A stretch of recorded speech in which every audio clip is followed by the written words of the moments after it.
कोटा में हादसा हुआ है, बड़ा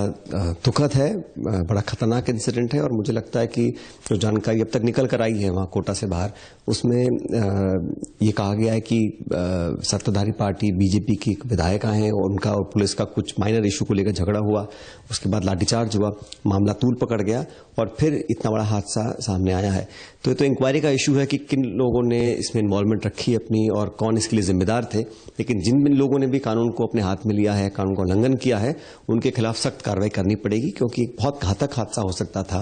पेट्रोल पंप में आग लगाना, आसपास उसके रेजिडेंशियल इलाका है, बहुत से लोगों की जान माल को खतरा पहुंच सकता था। तो सरकार को लॉ एंड ऑर्डर मेंटेन करने के लिए जरूरी कदम उठाने चाहिए। और मैं तो कहता हूं कोई व्यक्ति हो, किसी पार्टी का हो, कितना भी इन्फ्लुएंशियल हो, अगर वो इस प्रकार की घटना को अंजाम दे रहा है तो सरकार की नैतिक और संवैधानिक जिम्मेदारी बनती है कि वो उसके खिलाफ कार्रवाई करे, लेकिन इंक्वायरी पहले करनी पड़ेगी और सच्चाई जब सामने आए उसके बाद उनको कार्रवाई करने का दायित्व जो है वो सरकार का है। इतना बड़ा इंसिडेंट अगर हुआ है तो कोई ना कोई तो जिम्मेदार होगा इसके लिए, और अगर सरकार में दम है, सरकार अपने संवैधानिक जिम्मेदारी का निर्वहन करना चाहती है, तो उनको पक्षपात नहीं करना चाहिए। अगर खुद का व्यक्ति भी इन्वॉल्व है तो उस पर कार्रवाई करे, यही राजधर्म होता है और यही सरकार को करना पड़ेगा।